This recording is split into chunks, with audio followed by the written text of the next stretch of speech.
Nederlands. Extra Journaal. Vers van de pers.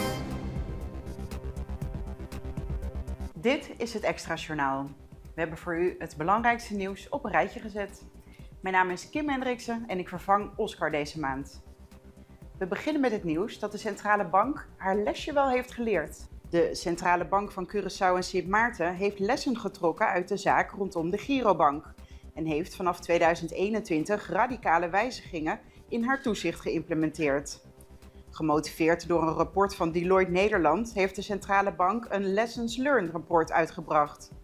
Dit rapport benadrukt dat het toezicht nu meer gericht en proactief is om snel in te grijpen bij risico's.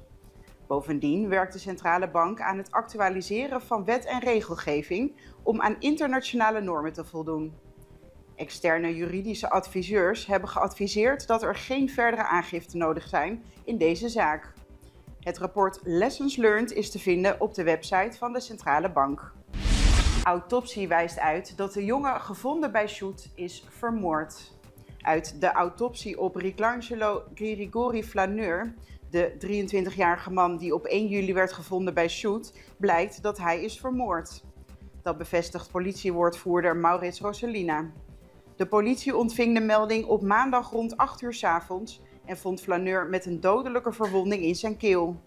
Een motorfiets werd nabij de plaats van het incident gevonden en in beslag genomen. Het lichaam van Flaneur, geboren op 1 augustus 2000, werd voor verder onderzoek in beslag genomen. De politie is een uitgebreid onderzoek gestart en sluit arrestaties in de komende dagen niet uit. Oppositiepartijen niet blij met de plannen van Oryx. Niet alle oppositiepartijen in de Staten zijn blij met de nieuwe plannen voor de raffinaderij en de deal die met de Oryx Groep gesloten is. Dat meldt nu.cw. De combinatiepartij MAN-PIN en CAM-partijleider Michelangelo Martinez zeggen dat het kabinet Pisas de bevolking voor de gek houdt. Martinez vraagt zich af waarom er meteen een contract voor 30 jaar gesloten moet worden. Daarnaast zegt de politicus dat hij niet begrijpt hoe de regering zich kan binden aan een bedrijf waarvan ze weten dat het geen ruwe olie zal raffineren en geen banen zal creëren, maar de ontwikkeling van het land voor de komende 30 jaar zal belemmeren. Martinez vindt dat er mensen worden misleid en benadrukt in een verklaring dat de ontmanteling van de raffinaderij de enige redding is. De vakbonden van de Isla daarentegen zijn wel blij. APRI en PWFC zeggen dat het contract ruimte biedt om een soepele overgang voor werknemers te creëren. Minister Sijntje reageert op aantijgingen na het incident op het HK Summer Festival. Minister Rusandro Sijntje heeft aangekondigd volgende week een persconferentie te houden om zijn kant van het verhaal te vertellen over een incident tijdens het HK Summer Festival. Sijntje ontkent de beschuldigingen van mishandeling en stelt dat hij niet dronken was. Hij benadrukt dat er valse en schandelijke beschuldigingen tegen hem zijn geuit. Ondanks een klacht tegen hem verzekert hij zijn onschuld en kijkt hij uit naar een volledig onderzoek. En volgens de meteo zal er vroeg of laat ook een orkaan over Curaçao passeren. Curaçao ligt net buiten de Hurricane Belt.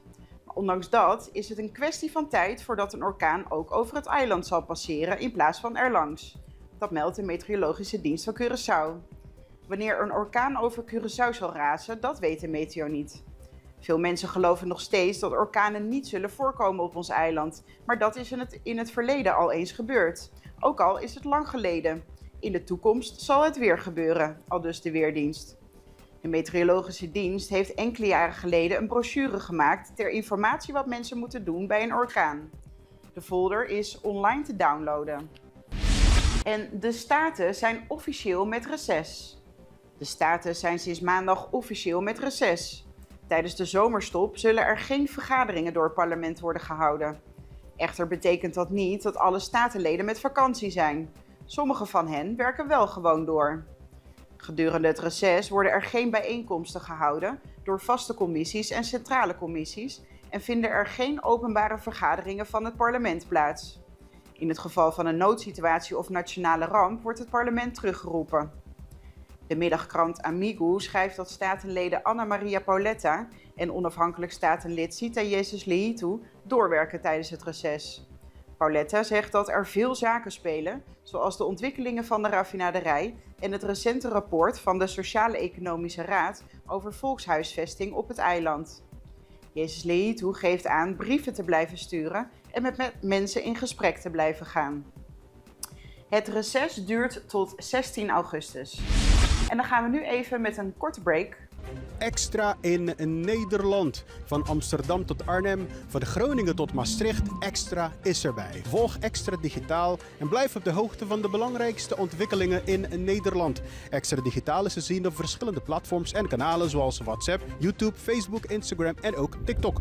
Wilt u ons op de hoogte brengen van een evenement of iets doorgeven? Neem contact op via WhatsApp, e-mail, Facebook of bel gewoon 06 1364 2945. Volg of abonneer je op Extra Digitaal. Klik aan en volg ons.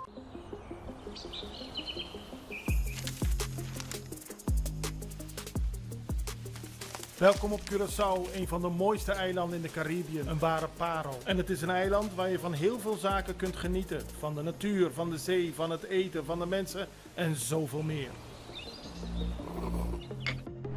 Curaçao is een eiland waar heel veel gebeurt op het gebied van politiek, cultuur, sport en zoveel meer.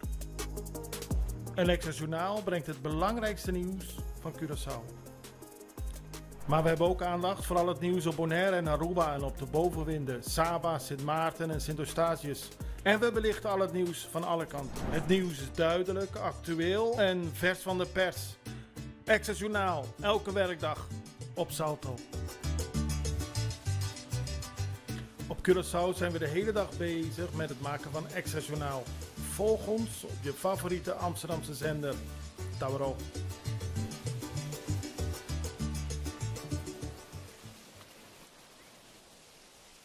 En dan zijn we bij u terug met het internationale nieuws. We beginnen bij Bonaire. De politie heeft geen bewijs gevonden wie en waarom de ezelskop heeft opgehangen. De gemeenschap van Bonaire is geschokt door de vondst van een ezelkop die afgelopen week aan een paal hing in Subi Blanco. Dit opmerkelijke incident heeft veel verontwaardiging veroorzaakt. Volgens de persvoorlichter is er tot nu toe geen bewijs gevonden om de dader te identificeren. Het incident werd vrijdagochtend ontdekt en gemeld door mensen die vanuit Rincon kwamen. Een politieteam heeft ter plaatse onderzoek gedaan, maar geen aanwijzingen gevonden. De situatie is gedocumenteerd en de politie blijft alert op nieuwe informatie. Ze roepen getuigen op zich te melden. Ondertussen is de ezelskop verwijderd, maar het is onbekend door wie. Volgens Wever Cruise zal de stank van de waterzuiveringsinstallatie op Aruba binnenkort met 80% worden verminderd. Minister van Infrastructuur Evelyn Wever Cruise heeft onlangs een presentatie bijgewoond van de Aruba Wastewater Sustainable Solution, waarin plannen voor verbetering van de rioolwateringszuiveringsinstallatie werden getoond. Sinds juli is AWSS operationeel en het project bij de Boulebye-installatie is al gestart. De 52 jaar oude installatie zal worden uitgebreid en verbeterd.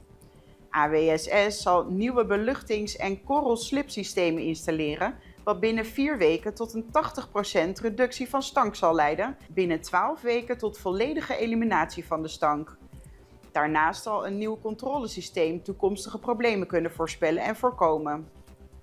En dan gaan we weer even terug naar Bonaire, want daar zijn inmiddels 36 schildpaddennesten uitgekomen op Bonaire en Klein Bonaire. Het schildpaddenseizoen op Bonaire is goed op gang gekomen met de vondst van Het schildpaddenseizoen op Bonaire is goed op gang gekomen met de vondst van een 10e nest op Bonaire en nog eens 26 nesten op Klein Bonaire. En die brengen het totaal voor dit seizoen al op 36. Alle nesten zijn gelegd door de hawksbill en loggerhead turtles. Het eerste nest van het seizoen is afgelopen week uitgekomen op Klein Bonaire.